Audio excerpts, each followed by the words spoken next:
Bonjour et bienvenue sur la chaîne. Alors aujourd'hui je vous propose un tirage. Le thème ça va être « Je n'arrive pas à m'affirmer dans ma relation ». Alors ça va peut-être complètement à l'opposé de votre façon d'agir d'habitude. Vous êtes peut-être quelqu'un d'assez directif, pas forcément d'autoritaire, mais qui dit les choses, qui sait où il va, avec un caractère fort, beaucoup de charisme. Et là vous êtes complètement à l'inverse. Peut-être que vous avez quelqu'un d'encore plus charismatique ou plus fort ou plus autoritaire, plus euh, oui, comment je pourrais dire ça, avec un caractère beaucoup plus trempé que le vôtre. Et du coup, ben, vous êtes complètement dans l'inverse ici, c'est-à-dire que vous avez tendance peut-être à vous renfermer, vous écraser un petit peu. Vous n'arrivez pas à vous affirmer, vous n'arrivez pas à dire les choses.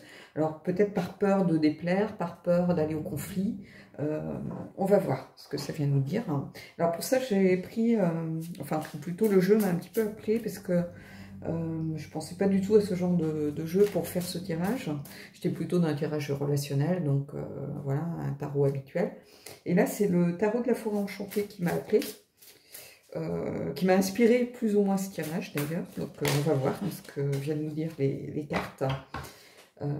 C'est un tarot qui est plutôt un tarot d'étude pour moi, plutôt qu'un tarot pour faire des tirages sur la chaîne. Je crois que d'ailleurs c'est la première fois que vous le voyez, mais on va voir ce qu'il a à nous dire. Donc ça va être aussi une découverte pour moi et pour vous. Alors, on va voir déjà votre énergie à vous.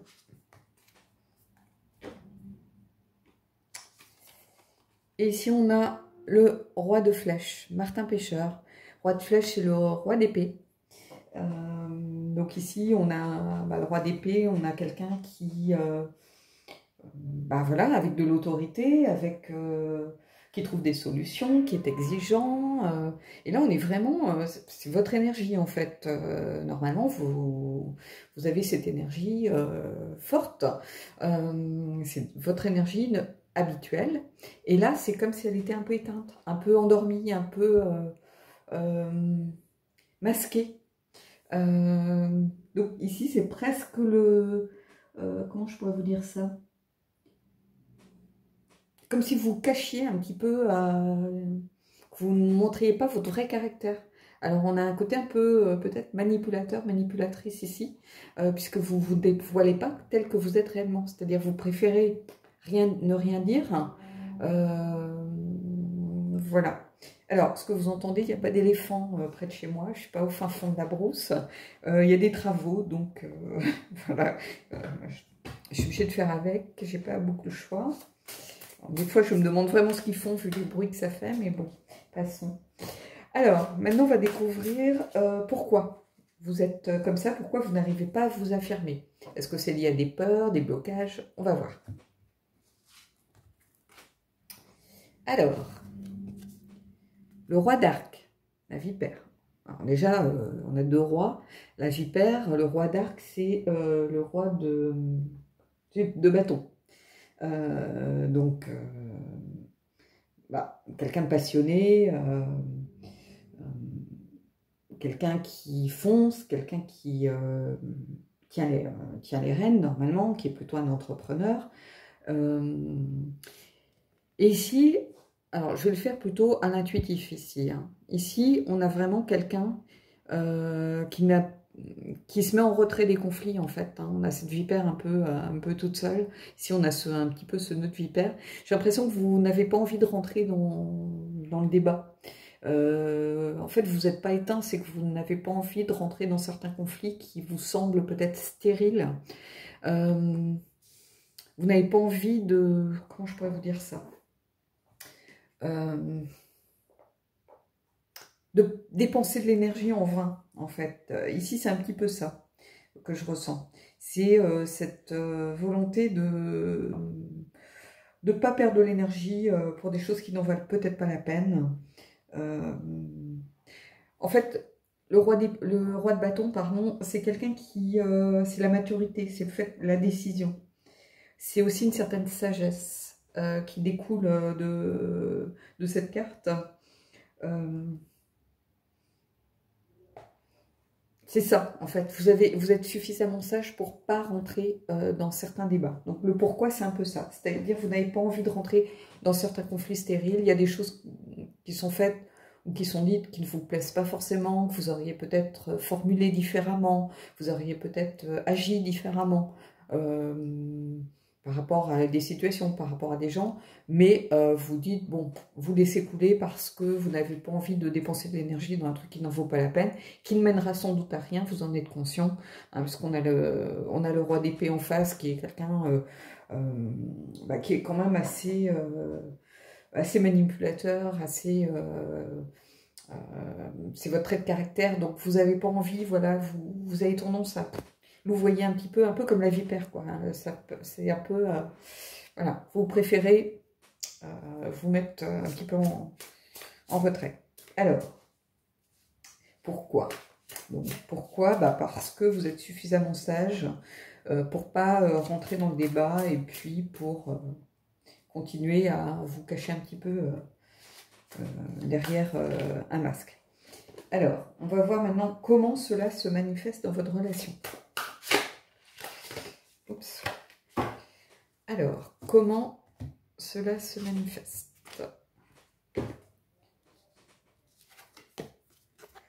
L'homme vert. On a des cartes quand même assez fortes ici, avec les rois et puis avec l'empereur. On est encore dans une énergie très très yang, très très masculine. L'homme vert, c'est celui qui agit, c'est celui qui a les cartes en main, hein, si on peut dire ça comme ça. En fait, oui, c'est ça. C'est la structure.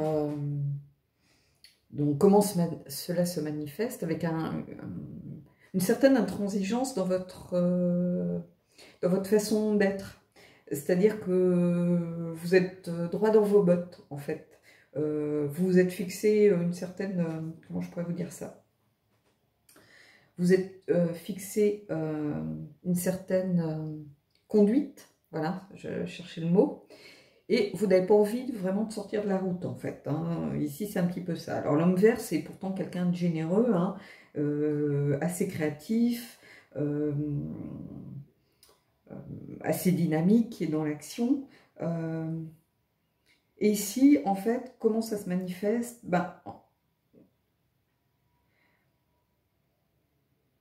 Vous avez envie de... Comment je pourrais vous dire ça? J'essaye de trouver le mot.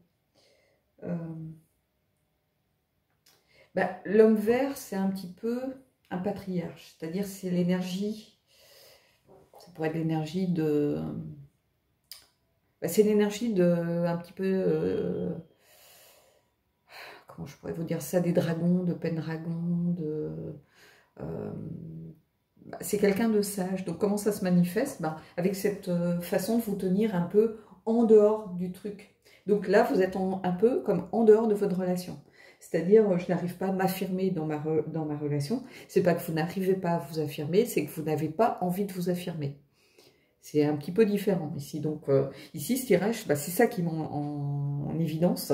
C'est pas que vous n'y arrivez pas, c'est que vous n'avez pas du tout la volonté de vous affirmer. Parce qu'ici, on a l'homme vert, qui est quand même quelqu'un de fort, avec une structure, qui est aussi, qui sait utiliser un petit peu son environnement pour maîtriser la situation. C'est quelqu'un qui a une certaine sagesse. Qui crée des choses. Donc, cette sagesse, vous la mettez ici pour vous tenir en retrait. Donc, on est dans des cartes, en fait, qui sont presque interchangeables et liées les unes aux autres. C'est-à-dire, ici, c'est volontaire. C'est-à-dire que là, c'est pas forcément une peur. Le pourquoi, c'est simplement une volonté. Et ici, l'homme vert, c'est quelqu'un avec une volonté très forte. Pendragon, c'était Arthur Pendragon, hein, c'était voilà, le père du roi Arthur. Hein.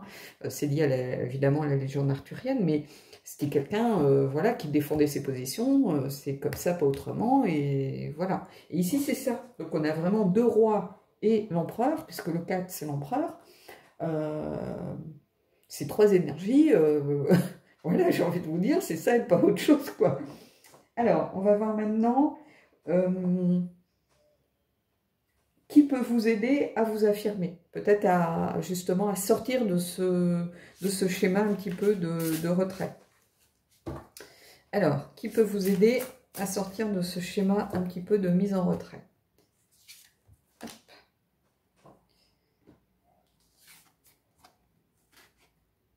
Le miroir. Le miroir, c'est le 12, c'est l'arcane majeur, donc ça représente le pendu, en fait.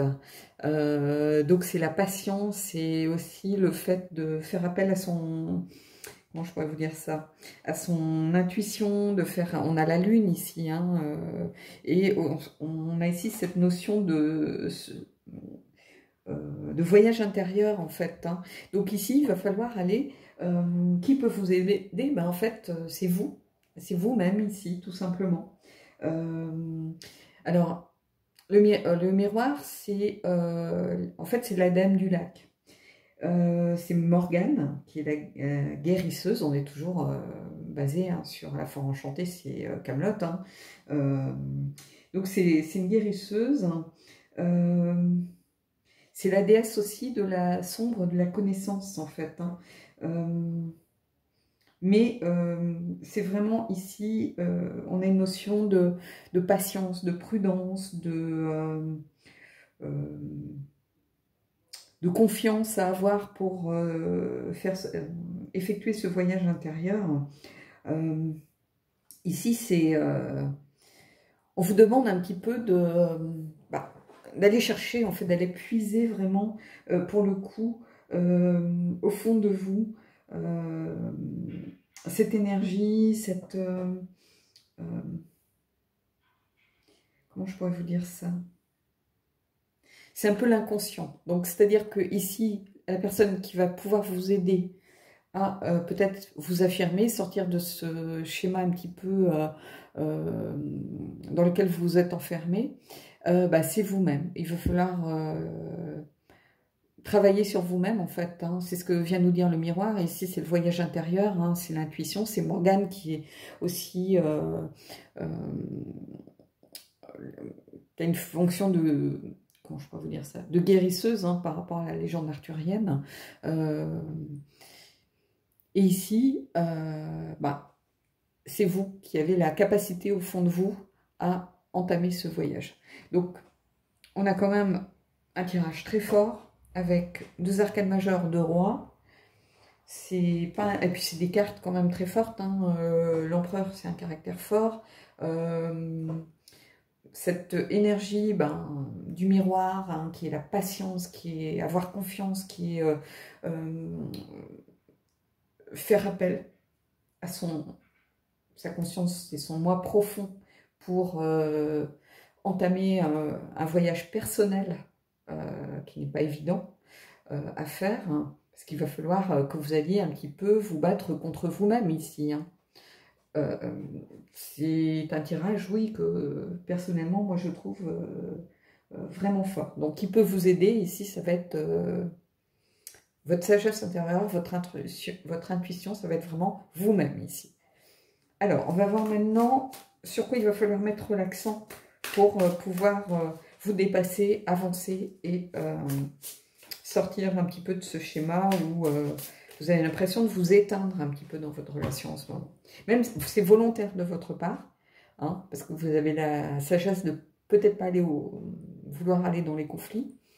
Vous savez peut-être que si vous commencez à débattre, ça va un petit peu partir en cacahuète, donc vous préférez vous rester en retrait. Mais il y a un moment, il va falloir dire les choses, quoi. Donc on va voir un petit peu sur quoi il va falloir mettre l'accent.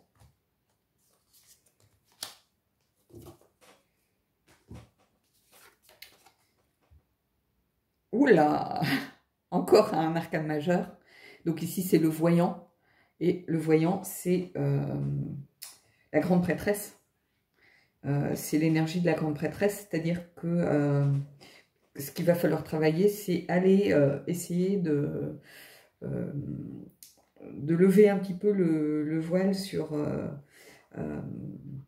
aller voir derrière le voile, en fait. Voir ce qui est caché derrière tout ça. C'est-à-dire que là, j'ai l'impression que vous allez devoir faire une sorte de voyage initiatique en profondeur pour reprendre un peu le pouvoir par rapport à vous-même. C'est-à-dire, le voyant, c'est l'inspiration, bien évidemment, c'est aussi une sagesse hein, qu'on retrouve aussi dans la carte numéro 12. D'ailleurs, on a le 2, on a le 12. C'est une sorte de vision intérieure aussi. Hein, et c'est retrouver son propre pouvoir aussi. Hein. Ici, c'est un peu différent du magicien pour moi.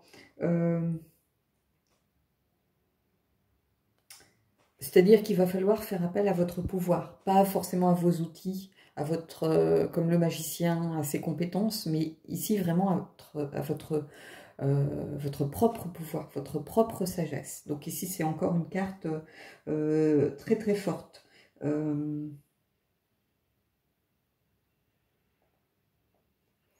En fait, c'est un guide vers un... Il faut le voir comme un guide vers votre épanouissement personnel. Donc ici, c'est vraiment cette étape qui va vous aider à trouver l'équilibre et l'harmonie dans votre relation. Parce qu'ici, pour l'instant, vous êtes mis en retrait de façon volontaire. Peut-être il y a des choses qui vous ont blessé, peut-être il y a des choses qui ne vous ont pas plu, des paroles, des actes, des personnes qui gravitent autour de vous, mais vous restez un petit peu en... Pour l'instant, vous observez, j'ai l'impression. Vous êtes un peu campé sur vos positions, vous êtes droit dans vos bottes, vous avez dit, voilà, là pour l'instant, c'est comme ça, pas autrement. Mais en fait, vous allez un peu à l'encontre de votre réelle personnalité, ici. Vous allez vraiment à l'encontre de votre personnalité profonde. Donc, c'est-à-dire, ici, c'est un petit rappel à l'ordre, hein, c'est la guérison, c'est de retrouver votre... il va falloir sans doute de la patience et avoir confiance, mais à travers ce voyage intérieur, il va falloir retrouver votre propre pouvoir. C'est-à-dire qu'à un moment, si vous ne dites pas les choses, elles finiront par sortir, et comme je le dis souvent, pas forcément de façon appropriée. Donc, il va falloir réentamer un dialogue. Ici, c'est clair. En fait, c'est pas du tout que vous n'arrivez pas à vous affirmer, c'est que vous n'avez pas envie de vous affirmer pour l'instant. Vous laissez un petit peu couler les choses, vous laissez faire. Peut-être que vous êtes en phase d'observation, mais ça n'aura qu'un temps, je vous le dis tout de suite, les amis. À un moment, il va falloir dire les choses et communiquer sur ce qui ne va pas. Parce que si vous le gardez au fond de vous, ça risque d'exploser à un moment, et pas de la meilleure façon qui soit. C'est-à-dire, ça peut partir pour un truc qui est complètement surréaliste, un truc complètement idiot, genre la personne a oublié d'acheter le pain avant de rentrer, et ça va prendre des proportions, mais parce qu'en fait, c'est toutes les frustrations précédentes qui vont sortir par le biais d'un truc complètement anodin, et du coup, vous allez passer pour une folle finie ou un fou fini, quoi. Donc, à un moment, il va falloir reprendre votre pouvoir. De toute façon, quand vous êtes en relation avec une personne, que cette personne est censée vous aimer, vouloir construire avec vous, il faut qu'elle sache aussi accepter peut-être vos défauts, accepter que vous ne soyez pas toujours d'accord, et accepter que vous allez être des fois en force d'opposition, tout simplement. Alors, on va prendre une carte un petit peu conseil, un petit peu, voilà, pour voir ce que... Et du coup, j'ai pris les esprits de la forêt pour rester un petit peu dans cet univers un petit peu de la forêt enchantée. Vous me direz si vous avez aimé ce tarot, si vous avez envie qu'on fasse des tirages ensemble avec à nouveau. Alors, c'est pas forcément un oracle bienveillant, hein, les esprits de la forêt. Il y a des cartes qui sont dures, hein, je vous le dis tout de suite, mais les cartes dures, il faut les prendre comme une alerte, comme un avertissement. Pas comme quelque chose, une fatalité qui va vous arriver, mais vraiment comme un avertissement pour vous dire attention, on n'est pas à l'abri de ça. Attention, ça peut être quelque chose qui arrive sur la route et qu'il va falloir anticiper. Et on arrive mieux à surmonter des obstacles quand on les anticipe, quand on se prépare. Donc, on va voir. Alors, ça peut être une carte très, très positive, mais voilà, si j'avais voulu un tarot bienveillant, j'aurais pris quelque chose comme le Wisdom Vintage, mais je n'aurais pas pris les esprits de la forêt. Donc, on va voir un petit peu. Et on a la solitaire, dévouement, amour-propre, concentration. Donc, vous voyez, ici, le mot, moi, qui me... Alors, on a quand même 12, 24 ici. On a beaucoup de 2, de 4, puisque l'empereur, c'est aussi un 4. Hein. Donc, voilà, on tourne autour de ces chiffres, hein, pour ceux à qui ça parle, hein. Dévouement, amour-propre, concentration. Donc bah, peut-être qu'à un moment donné, il va falloir justement bah, faire appel peut-être un peu plus à votre cœur. C'est-à-dire que là, vous êtes campé sur vos positions, vous êtes un petit peu dans l'énergie des rois et de l'empereur, c'est-à-dire des énergies fortes. Votre mantra, c'est un peu c'est comme ça et pas autrement. Mais il va falloir peut-être remettre un petit peu de cœur dans tout ça, de cœur, d'émotion, de sentiments, et vous écouter peut-être. Hein. Ici, il va falloir l'amour-propre, on vous dit, peut-être, là vous êtes en la solitaire, bah, c'est un peu ça, hein, vous êtes, ce que je vous dis, vous êtes un petit peu mis en retrait volontaire, donc la solitaire, elle sort pas par hasard, ici non plus. Hein. Et on vous dit, concentration, bah oui, il va falloir vous reconcentrer sur votre propre pouvoir pour réussir à sortir de ce schéma, un petit peu ce schéma mental, hein, que vous avez mis en place. Alors c'est peut-être un schéma pour vous protéger, hein. Le 4, c'est aussi la protection, hein. Il va falloir peut-être mettre de côté un petit peu ce schéma mental que vous avez mis dans votre relation pour réussir à sortir de cette énergie un petit peu de prise de recul, et pour aller vers l'autre. Le but ici, c'est de vous montrer qu'il va falloir travailler sur vous-même pour refaire un pas vers l'autre et pour réussir à être dans une énergie vraiment positive, d'ouverture, de communication, d'émotion. Voilà. Bon, bah écoutez les amis, j'espère que ce tirage vous aura plu, vous aura parlé. C'est un tirage très instructif. Je comprends mieux pourquoi ce tarot m'appelait, parce que le message là, bah, pour le coup, est quand même assez parlant. Hein, donc je pense qu'il ne s'adresse pas à tout le monde, il va s'adresser à certaines d'entre vous. Donc dites-moi en commentaire si vous vous êtes senti relié à ce tirage, à l'énergie de ce tirage, et si vous aimeriez voir un peu plus ce tarot sur la chaîne. Vous faites-moi part de vos impressions par rapport à ce tarot. Voilà, bon bah écoutez, moi je vous dis, je vous souhaite une belle semaine et je vous dis à bientôt pour un prochain tirage.